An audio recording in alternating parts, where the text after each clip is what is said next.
Record. Hello guys and welcome back to my channel. My name is Paul Duce and I'm a professional wedding photographer. And in today's video, I'm going to be discussing with you whether you should be shooting in RAW or in JPEG. And I'll be giving you some few reasons why I think you should be shooting both actually. So stay tuned and I'll see you in the video. Okay, so by now, I'm sure you've heard from so many professional photographers that you should always shoot RAW. And they are correct, yes, it's true.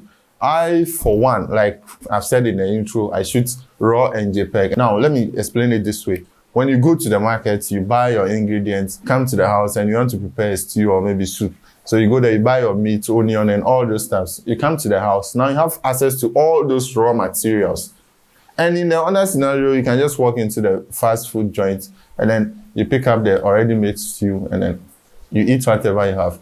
Now, with these two scenarios, what happens is, if you are buying the raw materials yourself, you have the ability to tune it to meet your specific demands, your taste, so you can get whatever you want. But with the already made stew or soup that you go out there and buy, the best you can do is maybe add some little salt or a little more water or something. But you cannot actually tune the stew to whatever you want without changing the total nature of the stew you bought.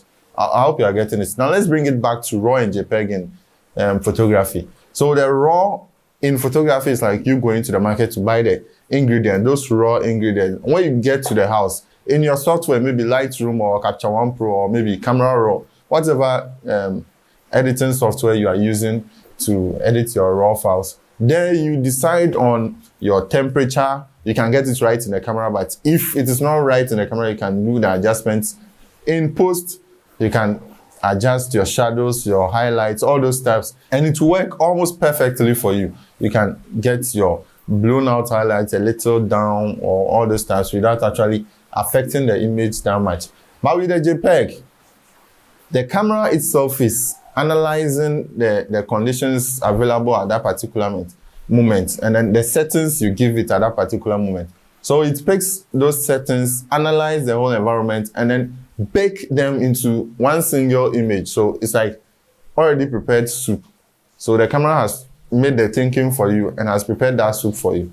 So you have to go with that. If you try to adjust maybe highlights or shadows or all those stuff, it is very, very difficult to recover those details. So that's the major difference. But one thing you should also note with RAW and JPEG is RAW files are very, very huge. So maybe if you are shooting a wedding of maybe 1,000 images, you may need like 64 gig or 32 and above, depending on your camera's megapixel size and then all those stuff.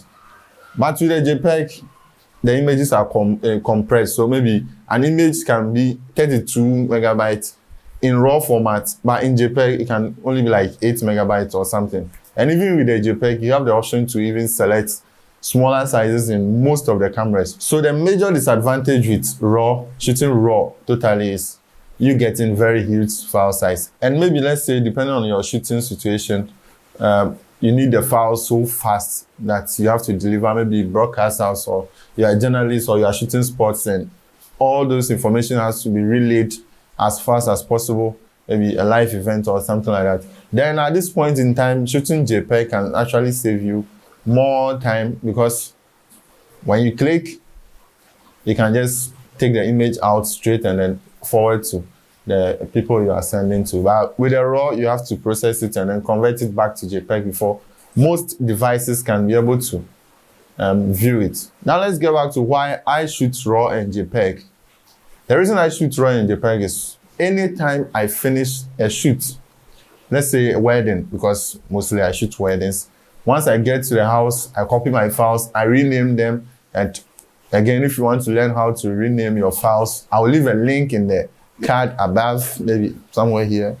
And then description below, so you can just scroll down and then check that one out. So when I get to the house, I copy all the files, I rename them, and then I make sure I back up all the JPEGs online. Now, the good thing about my style of shooting is my JPEGs are almost similar to the RAW. So if I shoot a JPEG and I edit a RAW, it looks similar, maybe in some situations where I have not enough time to maybe correct some things in the camera before taking the shot, then I'll do that in Lightroom. I hope you understand. So I can just easily back up the JPEGs and I'm done. I'm safe. I can easily deliver JPEG shoot. The worst case scenario happens where I lose all the files.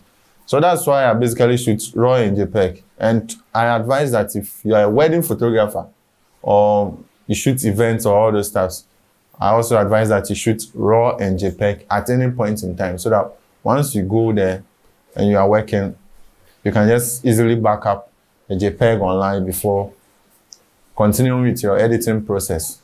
So that's my thoughts on RAW and JPEG. If you are a professional photographer and you shoot for money, I'll advise that try and get more cards and shoot RAW because it will help you in so many ways than you shooting JPEG alone. And then again, I'm not stating that if you shoot JPEG, you are not a professional. Like I said, if you are a wedding photographer where lighting conditions are changing and you can't even predict what is happening next, you should shoot in RAW. So that's my take. If you've enjoyed this video and learned something, maybe I've helped you understand the concept of RAW and JPEG, please like this video. Down there, like this video. And if you have a question for me or anyone watching this video, please leave a comment in the comment section below. And if you are new here, you've not subscribed yet, kindly subscribe to my channel. I'll be doing more of search videos, more educative videos, more tips, more business tips and the rest. Till then, I'll see you in the next one.